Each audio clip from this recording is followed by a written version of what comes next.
बिस्मिल्लाहिर्रहमानिर्रहीम। तमाम देखने वाले स्टूडेंट्स और दोस्तों को प्रोफेसर इकबाल हैदर भट्टी का सलाम। माय डियर स्टूडेंट्स, हम क्यू के गौरी की मैकेनिक्स का chapter number 6 virtual work discuss कर रहे हैं और आज हम लेक्चर का आगाज़ क्वेश्चन नंबर 3 से करेंगे। अगर आपको मेरे नोट्स की ज़रूरत है तो डिस्क्रिप्शन में जाइए, वहाँ पे आपको एक नंबर मिलेगा और साथ लड़के का नाम लिखा होगा कमर इस्लाम। आप उसके साथ रब्ता करें और सारे कंप्लीट नोट्स जो हैं वो एसोसिएट डिग्री प्रोग्राम और बीएस ऑनर्स के वो आपको अवेलेबल हो जाएंगे। तो आइए आज के लेक्चर का आगाज़ करते हैं और देखते हैं कि क्वेश्चन की स्टेटमेंट के अंदर क्या गिवन है और क्या हमने फाइंड आउट करना है। 6 equal uniform rods, 6 equal uniform rod, ये रॉड्स के नाम दे दिए हैं A B B C C D T E F F A. ये देखें A B B C C D D E F F A. 6 rods एक जैसी रॉड्स हैं, हर एक का वेट डब्ल्यू है। इनको जोड़ दिया गया, are freely jointed to form a regular hexagon, और इनको जोड़ के एक हेक्सागन बनाई मैंने। ठीक है, उसके बाद इस रॉड को फिक्स कर दिया गया है। The rod A B is fixed in horizontal position. ये ज्योमेट्रिकल रिस्ट्रिक्शन लगा दी है इसके ऊपर, और इसकी शक्ल को बरकरार रखने के लिए आगे फिर मजीद क्या किया गया, and the shape of hexagon is maintained by a light rod. अब ये देखें, यहां पे स्ट्रिंग नहीं लगा, नॉट स्ट्रिंग, रॉड लगी है। सी एफ, ये सी है और ये एफ है, यहां पे हमने एक रॉड लगाई है। ठीक है, तो रॉड लगाई है तो कहता है show that thrust in the rod is √3W। ये थ्रस्ट क्या होता है? ये टेंशन की ऑपोजिट चीज होती है।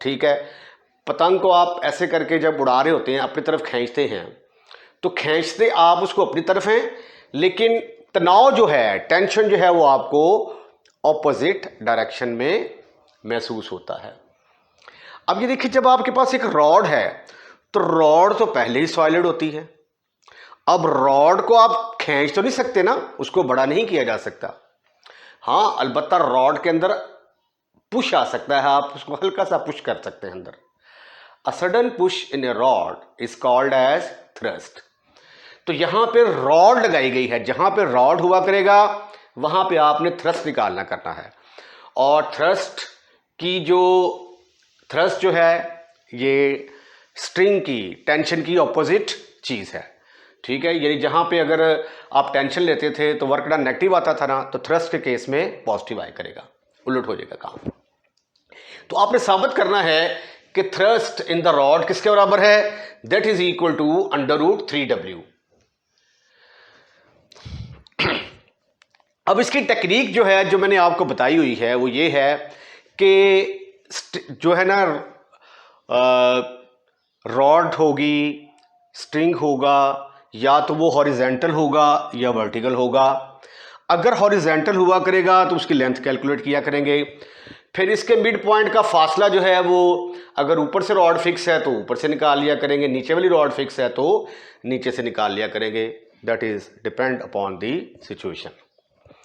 ठीक है, तो ये जो चीज़ें हमने कैलकुलेट करनी होती हैं, क्योंकि जब हम वर्चुअल वर्क लेते हैं ना, तो वर्चुअल वर्क लेने से इनकी लंबाई में या तो इजाफा होगा या कमी आएगी, इनकी हाइट में भी या तो इजाफा आएगा या कमी आएगी। तो वो इजाफा या वो कमी जो है, जो ओरिजिनल लेंथ में आती है, वो एक्चुअली डिस्प्लेसमेंट होता है। और वर्क डन किसके बराबर होता है, force into displacement, FD cos of theta. तो इसलिए हमें डिस्प्लेसमेंट भी कैलकुलेट करना होता है। तो इसलिए पहले हम इनकी ओरिजिनल लेंथ्स निकाल लेते हैं। ओरिजिनल लेंथ्स को जब डिफरेंशिएट करते हैं स्मॉल चेंज, तो वो जो स्मॉल चेंज आती है डिफरेंशिएट करने के बाद, वो एक्चुअली डिस्प्लेसमेंट होता है।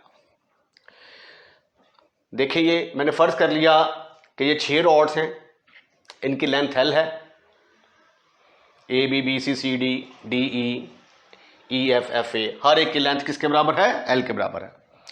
W हर रॉड का वेट है जो कि उसके मिड पॉइंट्स के ऊपर अमल कर रहा है, जैसा कि मैंने फिगर में आपको दिखाया है। W is the weight of each rod acting at their middle point as shown in the figure. मैं अपनी सहूलत के लिए क्या करता हूं, फर्ज कर लेता हूं लेट एंगल के लिए ये नोटेशन है L F A is equal to, इसका नाम रख दिया मैंने थीटा। अब ये जो हेक्सागोन होती है ना, हेक्सागोन के अंदर ये रॉड है, ये रॉड, दो रॉड्स का दरमियानी एंगल जो होता है ना, ये 120 के बराबर होता है। तो ये टोटल एंगल जो है ये एक्चुअली किसके बराबर होगा, 120 के बराबर। इसको हाफ करेंगे तो थीटा फिर किसके बराबर आ जाएगा, थीटा एक्चुअली 60 डिग्री के बराबर आ जाएगा। Right right. Now we find the length of the rod आएगा, अब स्ट्रिंग नहीं आएगा, in terms of variable theta. Now we find the length, हर सवाल में ऐसे ही करना है। Now we find the length of the rod CF in terms of variable theta of variable theta। क्योंकि अगर मैं 60 ले लूंगा ना तो फिर length in terms of variable theta नहीं आएगी, तो डिस्प्लेसमेंट निकालने में हमें प्रॉब्लम हो जाएगी। तो इसलिए हम इसका एंगल जो कंसीडर करेंगे वो किसके बराबर कंसीडर करेंगे, थीटा के इक्वल।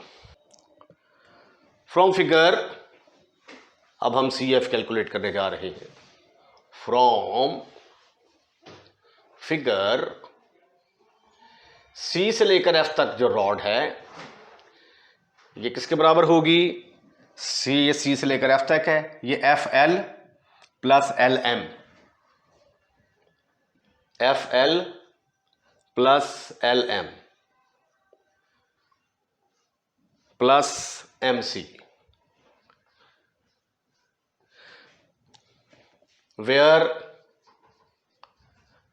L से लेकर M तक ये मैंने लेंथ ली इसके पैरेलल, यानी AB के बराबर। LM किसके बराबर है, AB के बराबर, और that is also equal to, ये भी किसके बराबर होगी, L के बराबर होगी। अब जितनी लेंथ ये है F से लेकर L तक, उतनी ही M से लेकर C तक होगी। तो लिहाजा MC की जगह पे मैं क्या लिख सकता हूं, FL। तो CF मेरे पास किसके बराबर आ गया, CF is equal to FL plus LM plus MC की जगह पे आ गया FL। FL और FL मिलके कितने बन गए, 2FL,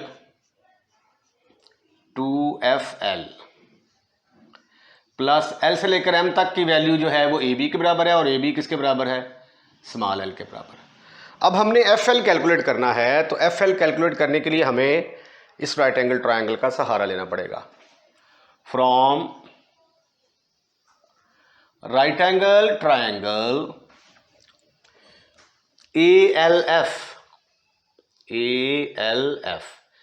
इस राइट एंगल ट्रायंगल में अब ये देखें, ये थीटा है ये, और ये सीधा परपेंडिकुलर आ रहा है, 90 बन गया ये।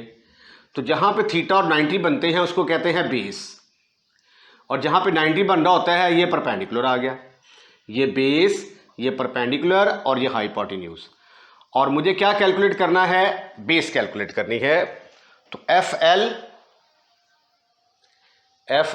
बेस ओवर हाइपोटेन्यूज,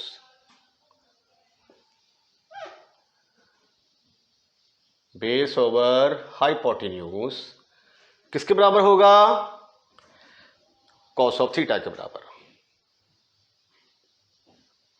FL की वैल्यू किसके बराबर आ गई, AF कॉस ऑफ थीटा के बराबर। अब AF किसके बराबर है, AF तो L के बराबर है, but AF is equal to small l, तो ये फिर आ गया CF is equal to C F is equal to 2 into F L की जगह पे आ गया L cos of theta plus L. लो जी, सी एफ जो है in terms of variable theta आपने निकाल लिया। अब हमने ये जो दो मिड पॉइंट हैं M2 और M6, इसकी हाइट यहाँ से लेकर यहाँ तक ये वाली हाइट निकालनी है, क्योंकि जब इसको अंदर पुश करेंगे तो इसके मिड पॉइंट का जो फासला है यहाँ से लेकर यहाँ तक उसके अंदर चेंज आएगी, वो चेंज डिस्प्लेसमेंट होगा। और पहले हम इसकी ओरिजिनल लेंथ निकालेंगे, उसको डिफरेंशिएट करेंगे तो वो स्मॉल चेंज आ जाएगी लेंथ के अंदर, वो जो स्मॉल चेंज आएगी लेंथ के अंदर वही हमारा डिस्प्लेसमेंट होगा। अगर ये वाला एंगल थीटा है तो ये भी किसके बराबर होगा? थीटा के बराबर। तो height of the mid point, height of the mid point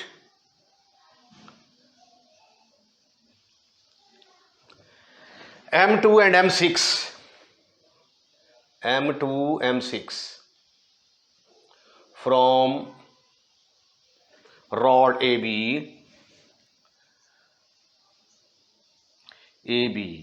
is किसके बराबर होगी? अच्छा इधर देखें, ये लेंथ कैलकुलेट करनी है ना आपने, ये वाला एंगल 90 डिग्री के बराबर आ गया या थीटा के बराबर आ गया, तो एक्चुअली आपने परपेंडिकुलर कैलकुलेट करना है ना, तो परपेंडिकुलर ओवर हाइपोटेन्यूज किसके बराबर होगा? साइन थीटा के बराबर। अब टोटल लंबाई जो है यहां से लेकर यहां तक L है, तो फिर यहां से लेकर यहां तक ये किसके बराबर होगी? L/2। तो परपेंडिकुलर की वैल्यू किसके बराबर आ गई? L/2 sine theta.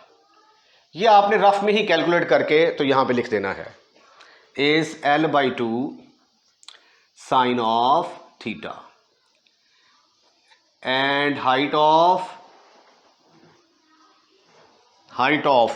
M3 M5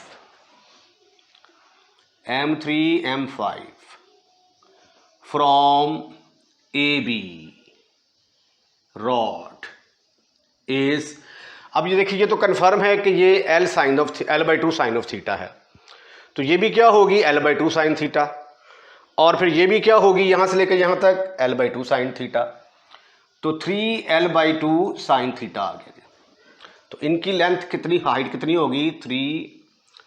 3L/2 sine theta. और ये जो M4 है, ठीक है, तो इसका कितना हिस्सा बन गया? एक हिस्सा, दो हिस्सा, तीन हिस्सा और ये चार। तो ये लेंथ L/2 साइन थीटा थी, तो L/2 साइन थीटा का चौथा हिस्सा करेंगे तो वो किसके बराबर आ जाएगी? End of M4 is 4 time of L/2 sine theta, जिसको हम सिंपल 2L साइन थीटा भी लिख सकते हैं। ठीक है जी। हर क्वेश्चन के अंदर आपने क्या करना है कि स्ट्रिंग लगा हो या रॉड लगी हो, उसकी लेंथ निकालनी है in terms of variable theta, और उसके बाद मिड पॉइंट्स के फासले निकालने होते हैं। ये काम करके आपने रख लेना है, उसके बाद फिर आपने वर्चुअल वर्क की तरफ चलना है। Now consider virtual displacement the system. Now consider virtual displacement.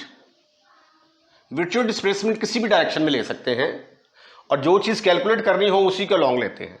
तो रॉड का थ्रस्ट मालूम करना है तो वर्चुअल वर्क इसके लॉन्ग लेंगे। Now consider virtual work in the system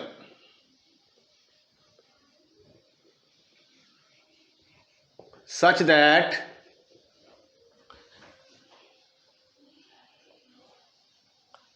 there is thrust,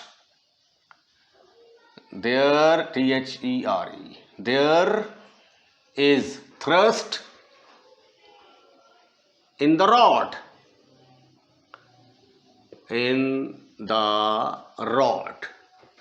then by the equation of the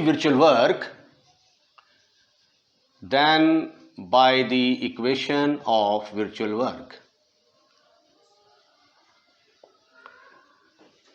गौर से देखिएगा इसको, वर्चुअल वर्क। अब ये देखें, जब रॉड के अंदर थ्रस्ट होगा, इसको मैं अंदर की तरफ पुश करूंगा, रॉड को अंदर की तरफ पुश करूंगा तो डिस्प्लेसमेंट अंदर की तरफ, और जो आपको फोर्स महसूस होगी वो भी अंदर की तरफ, दोनों अंदर की तरफ, डायरेक्शन सेम है, दरमियानी एंगल 0 के बराबर आ गया, वर्क डन पॉजिटिव आ जाएगा। तो ये आगे, ये फोर्स हमारी क्या है, T, इसकी ओरिजिनल लेंथ कितनी है, डेल्टा, ये हमने कैलकुलेट की 2L cos of theta, 2L cos of theta plus L। Force into displacement formula है ना वर्क डन का, FD cos ऑफ थीटा। अब इनका दरमियानी एंगल क्या है, 0, तो यहां पे आएगा cos ऑफ 0 डिग्री। अच्छा, ये देखें, ये पॉइंट जरा गौर से देखें, ये पहले भी क्वेश्चन में इस्तेमाल हुआ है। अगर तो ये रॉड स्लाइटली स्लिप करती है, मतलब स्लिप करके यहां पे आ जाती है, फर्ज किया, ठीक है, तो पहले इसका मिड पॉइंट क्या था, यहां पे था। अब इसको जरा जोड़ें यहां से लेकर यहां तक, तो अब इसका मिड पॉइंट यहां पे चला गया, तो डिस्प्लेसमेंट फिर क्या आएगा, नीचे से ऊपर, नीचे से ऊपर जाएगा अपवर्ड डायरेक्शन में, और वेट नीचे की तरफ अमल कर रहा होता है।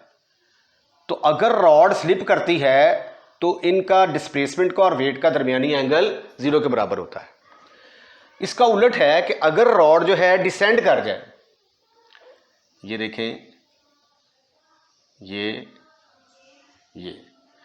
अगर अंदर की तरफ जाती है ऐसे करके, अब इसका मिड पॉइंट यहां पे होगा G। अब अगर ये अंदर की तरफ जाती है तो फिर अब इसका मिड पॉइंट आ गया यहां पे, तो अब जो है ना, ये डिस्प्लेसमेंट ऊपर से नीचे की तरफ आ रहा है ऐसे, और वेट भी नीचे की तरफ होता है। तो इस सूरत में दोनों का दरमियानी एंगल क्या बनता है, 0। तो वर्क डन क्या होगा, पॉजिटिव होगा। ठीक हो गया जी। अब देखिए, जब थ्रस्ट होगा ना ऐसे करके, इसको अंदर की तरफ पुश करेंगे, तो रॉड जो है ना, ये इस शक्ल से इस शक्ल की तरफ जाएंगे, यानी अंदर की तरफ झुकेंगी, ये वाला केस बनेगा। अगर स्लिप होंगी तो बाहर की तरफ जाएगा, लेकिन बाहर की तरफ तो तब जाएगा ना अगर यहां पे स्ट्रिंग लगा होगा तो, लेकिन चूंकि रॉड लगी हुई है, इसको अंदर की तरफ पुश किया है, तो ये भी अंदर की तरफ जाएंगी, तो ये वाला केस बनेगा। तो दो वेट ये वाले हैं आपके, 2W, इनका फासला यहां से लेकर यहां तक कितना था, L/2 sine theta, L/2 sine theta. अब देखें, वेट भी नीचे की तरफ और वेट भी नीचे की तरफ, डिस्प्लेसमेंट भी नीचे की तरफ, दरमियानी एंगल 0। तो ये आ गया फोर्स FD cos ऑफ 0। अब ये एक्चुअली इसकी लेंथ यहां से लेकर यहां तक है, डेल्टा इसलिए लगाया है जो इसके अंदर स्मॉल चेंज आएगी, स्मॉल चेंज को डिफरेंशिएशन के साथ डिनोट किया जाता है। अब दो फोर्सेस आपके पास, दो वेट ये वाले हैं, 2W डेल्टा, ये आ जाएगा 3L/2 साइन थीटा। ठीक हो गया। और एक फोर्स आपके पास ये बची हुई है, ये किसके बराबर आ जाएगी, दैट इज इक्वल टू ये force displacement 2L sine of theta into cos of 0 degree. चूंकि सिस्टम इक्विलिब्रियम में है तो ये 0 के बराबर आ गया। ये cos 0 ये आप स्टेप डायरेक्ट भी लिख सकते हैं, तो ये आ गया T, डेल्टा का मतलब होता है डिफरेंशिएशन, तो ये आ गया 2L, cos को डिफरेंशिएट करेंगे तो माइनस साइन थीटा आएगा, ये माइनस लगा दिया साथ, तो थीटा को दोबारा करेंगे तो डेल्टा थीटा, L कांस्टेंट है 0 के बराबर आ जाएगा, cos 0 1 के बराबर आ गया, 2 से कैंसल, W L, साइन को डिफरेंशिएट करेंगे तो cos ऑफ थीटा, थीटा को दोबारा करेंगे तो डेल्टा थीटा। cos 0 किसके बराबर आ जाएगा, 1 के बराबर। 2 से कैंसिल, w 3w आ गया, 3wl cos of theta, theta को दोबारा करेंगे delta theta, plus 2wl cos of theta, theta को दोबारा करेंगे delta theta is equal to 0। ये देखें यहाँ पे जो cos ऑफ 0 है ना, यहाँ पे भी cos ऑफ 0 आना था, cos of 0 cos of 0 cos of 0, ये cos 0 सारे 1 के बराबर आ गए। ठीक है, अब आपको L डेल्टा थीटा यहाँ से कॉमन नजर आएगा। अब आपने L डेल्टा थीटा कॉमन लेके तो जस्ट इसको क्या करना है, सिंप्लीफाई करना है। Right right, L delta theta common, तो ये आ गया माइनस 2t फ्रूटी minus 2t sine theta, L delta theta common, रह गया W cos of theta, W cos of theta, और L delta theta common 3W cos of theta, 3W cos of theta, plus L delta theta common 2W cos of theta, 2W cos of, इसको नीचे ना लिख दूं, plus 2W cos of theta is equal to 0।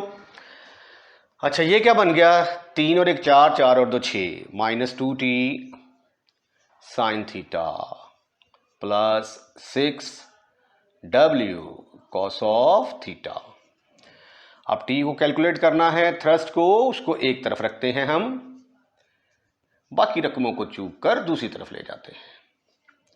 तो t किसके बराबर आ गया, माइनस माइनस से कैंसिल, 2 से cancel, 3W cos of theta over sine of theta, ये आ गया 3W कोटेंजेंट ऑफ थीटा।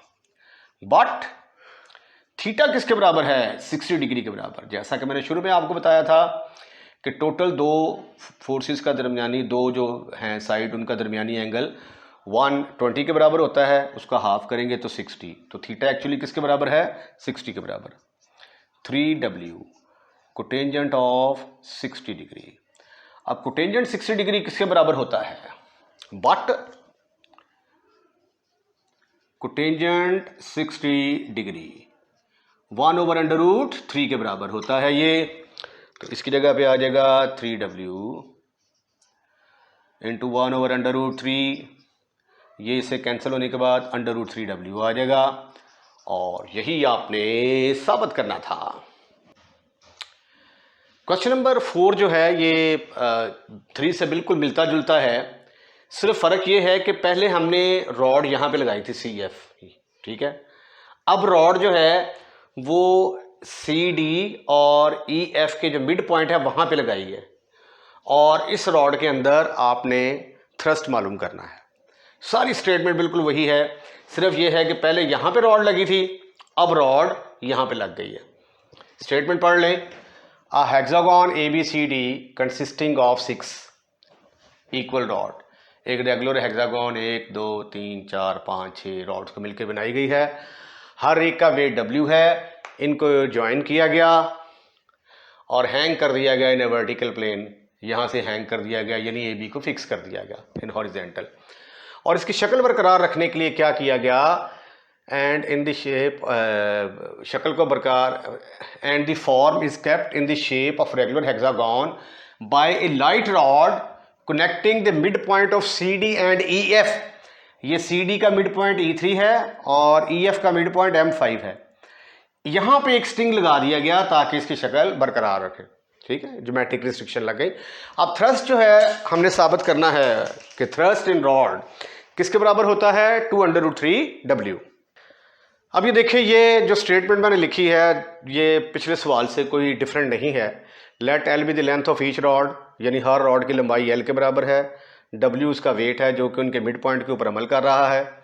अब मैंने एंगल LEM5, इसको मैंने LM5E, यानी इस एंगल को मैंने किसके बराबर रखा है, थीटा के बराबर। और रिमेंबर कि थीटा किसके बराबर है, टोटल जो है ना ये एंगल क्या होता है, 180, तो ये उसका जब हाफ किया जाएगा तो जितना एंगल ये है उतना ही ये, तो ये 60 डिग्री के बराबर आ जाएगा। एज यूजुअल हम क्या करेंगे कि ये जो हमारे पास रॉड है, इस रॉड की लंबाई in terms of variable theta निकाल लेंगे। तो m3 m5 from figure you can see that m3 m5 is equal to m5l plus l से लेकर m तक प्लस m से लेकर m3 तक, m5l lm प्लस mm3। अब m और m3 जितनी लेंथ है उतनी ही ये वाली होगी, तो क्यों ना फिर मैं m3 की जगह पे m5l पुट कर दूं। इसकी जगह मैंने m5l पुट किया, m5l पुट किया तो एक स्टेप मिस हो गया। यहाँ पे फिर आएगा m3 m5 is equal to m5l plus lm plus m3 की जगह पे आ जाएगा m5l। अब ये दोनों एक तरह की टर्में हैं, इन दोनों को ऐड कर दिया। अब lm और ab बराबर हैं, इसकी जगह पे l आ गया। अब m5l हमने कैलकुलेट करना है, तो उसके लिए मैंने ELM5 यानी इस राइट एंगल ट्रायंगल का सहारा लिया। अब ये थीटा है और ये 90, तो m5l एक्चुअली क्या बनती है, बेस। तो ये मैंने बेस कैलकुलेट करनी है। तो ये देखिए बेस ओवर हाइपोटेन्यूज, ये EM5 हाइपोटेन्यूज का काम करेगा। किसके बराबर आ गया, cos थीटा। अब टोटल इसकी रॉड की लंबाई है l, तो यहां से लेकर यहां तक इसकी लेंथ कितनी आ जाएगी, l/2। तो EM5 l/2 के बराबर आ गया, तो ये l/2 cos थीटा के बराबर आ गया। तो m3 m5 किसके बराबर आ गया, 2 इंटू m5l की जगह पर पुट कर दिया l/2 cos theta plus l, 2 से कैंसिल, ये आपके पास m5l आ गया। उसके बाद इन मिड पॉइंट्स की हाइट जिस तरह पिछले क्वेश्चन में की थी, यहाँ से लेकर यहाँ तक ये लेंथ कैलकुलेट करनी है। ये एंगल 90 डिग्री का है, तो परपेंडिकुलर ओवर हाइपोटेन्यूज किसके बराबर आ जाएगा, साइन थीटा के बराबर, साइन थीटा। तो परपेंडिकुलर किसके बराबर आ गया, अब टोटल लंबाई कितनी है, l, half l/2 sine theta आ जाएगा। तो इसका यहाँ से लेकर यहाँ तक फासला है l/2 साइन थीटा, ये भी l/2 साइन थीटा, 2 और ये 3। तो इनका और इनका यहाँ से फासला किसके बराबर आ जाएगा, 3l/2 साइन थीटा, और इसका 4 time of l/2 sine theta. बिल्कुल एग्जैक्टली कोई चेंज नहीं है। ये जो स्टेप मैंने किए हैं ना, ये जो पिछला क्वेश्चन किया है सेम बिल्कुल एज इट इज है। अब हम वर्चुअल वर्क की तरफ आते हैं। Now consider virtual displacement in the system. Now consider virtual displacement. Now consider virtual displacement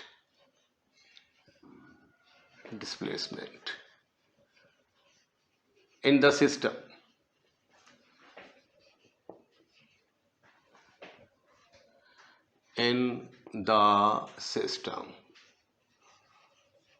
such that there is thrust in the rod, thrust in the rod. अब virtual work मैंने आपको बताया था किसी भी डायरेक्शन में हम ले सकते हैं, लेकिन जो चीज़ कैलकुलेट करनी हो उसी के लॉन्ग ले लें। अब यहाँ पे रॉड लगी हुई है, ठीक है। अब रॉड को खींचा नहीं जा सकता, उसको पुश करेंगे। अ सडन पुश इन रॉड, तो अंदर की तरफ पुश किया, डिस्प्लेसमेंट अंदर की तरफ आ गया, तो जो आपको थ्रस्ट महसूस होगा वो भी अंदर की तरफ होगा। दरमियानी एंगल 0, वर्क डन पॉजिटिव आ गया। तो ये आ गया T, ये फोर्स आ गई। अब डिस्प्लेसमेंट क्या है, डिस्प्लेसमेंट है इसकी टोटल लेंथ है हमारे पास L cos theta plus L। ये तो पूरी टोटल लेंथ है ना, यहां से लेकर यहां तक, लेकिन इसके अंदर थोड़ी सी चेंज आएगी। उस थोड़ी सी चेंज को मैंने डेल्टा के साथ रिप्रेजेंट कर दिया, यानी इसको डिफरेंशिएट करेंगे। तो ये फोर्स, ये डिस्प्लेसमेंट, दरमियानी एंगल 0। उसके बाद ये दो फोर्स है। अब जाहिर है कि जब थ्रस्ट होगा तो ये रॉड अंदर की तरफ जाएंगी, ठीक है। जिस तरह पहले मैंने बताया कि ये देखिए, ये आपके पास फर्ज किया ये सेंटर ऑफ ग्रेविटी है, और ये मूव करके अंदर की तरफ अगर आता है, अगर मूव करके ये अंदर की तरफ आता है तो इसका मिड पॉइंट यहाँ पे आ जाएगा G। तो अब इसकी डायरेक्शन क्या बनी डिस्प्लेसमेंट की, ऊपर से नीचे की तरफ, ठीक है, और वेट भी नीचे की तरफ अमल कर रहा होता है। तो दोनों की डायरेक्शन नीचे की तरफ है, तो इस केस में वर्क डन क्या होगा, पॉजिटिव। तो ये आ जाएगा 2W delta L/2 sine theta, दरमियानी एंगल 0। यह आ गया force displacement FD cos of theta, ये F ये D ये कॉस ऑफ थीटा, प्लस दो वेट ये वाले हैं आपके 2W delta 3L/2 sine theta cos of सिफार, प्लस एक फोर्स ये वेट यहां पे लटका हुआ है आपका, तो ये आ गया W delta 2L sine theta, दरमियानी एंगल क्या होगा इसका भी 0 के बराबर, क्योंकि सिस्टम इक्विलिब्रियम में है, तो लिहाजा सम ऑफ द वर्चुअल वर्क 0 के बराबर आएगा। डेल्टा का मतलब डिफरेंशिएशन, ये cos 0 तो 1 हो जाएगा ना, इसको डिफरेंशिएट करेंगे तो -L साइन थीटा आ जाएगा, थीटा को दोबारा करेंगे L डेल्टा थीटा आ जाएगा, ये L 0 के बराबर आ जाएगा, 2 से कट गया, plus WL sine of theta delta theta cos 0 1 के बराबर आ गया, 2 से कैंसल, 3W L साइन का डेरिवेटिव क्या आ जाएगा, cos of theta delta theta, इधर भी cos करें। उसके बाद इसकी बारी आ गई, plus 2W L cos of theta delta theta is equal 0। Taking L delta theta common, L delta theta common, या L डेल्टा थीटा के साथ आप through out divide theta, plus W cos of theta plus 3W cos of theta plus 2W cos of theta.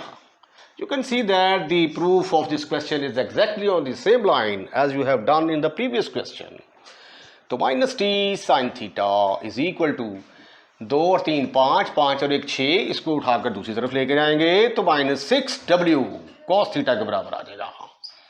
हमने T calculate करना है, तो minus minus से cancel,